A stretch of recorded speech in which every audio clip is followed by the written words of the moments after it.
for me this week, looking at my team with Antonio's suspension, and the fact that I'm going to be wildcarding probably in game week 7, I'm probably going to take the risk of not having Antonio for that fixture against Leeds next week and just bring in Bamford for these next 2.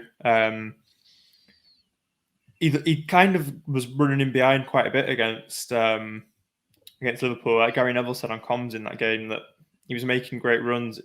Leeds just didn't manage to quite find him. But they have got quality in Rafinha, so I do think that he will get more chances going forward. So yeah, I think that Bamford's going to be the one that I'm snogging this week. We've got him in our intro now as well for the podcast. So hopefully he'll be a bit more amenable to me sticking my tongue down his throat, given that we've charmed him with our podcast music.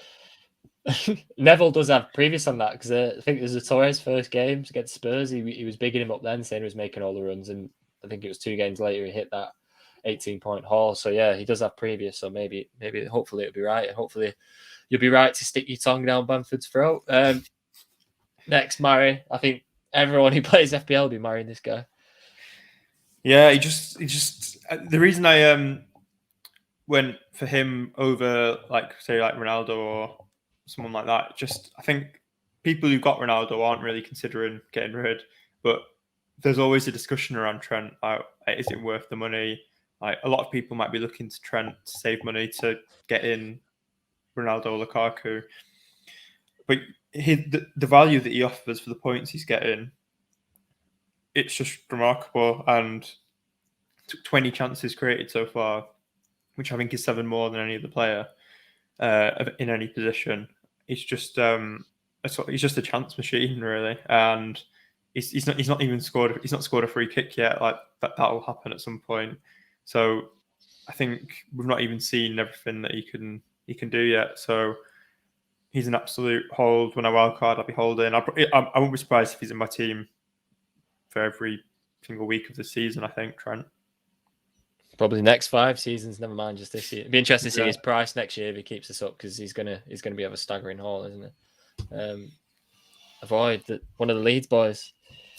Yeah, so Llorente went off injured for Leeds at the weekend, and then Stroku came on for him, got the straight red. So Luke Aylin's probably going to have to go back into centre back, which he did last season, and did just don't look great with that setup. Ayling's not a great centre back, and yeah, Leeds. I think even just generally, I regret bringing Aylin in, and because Leeds' defence, it's just really not good.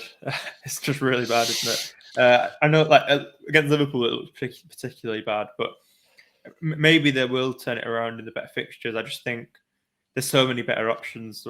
Like you mentioned Livramento, the Wolves players. There's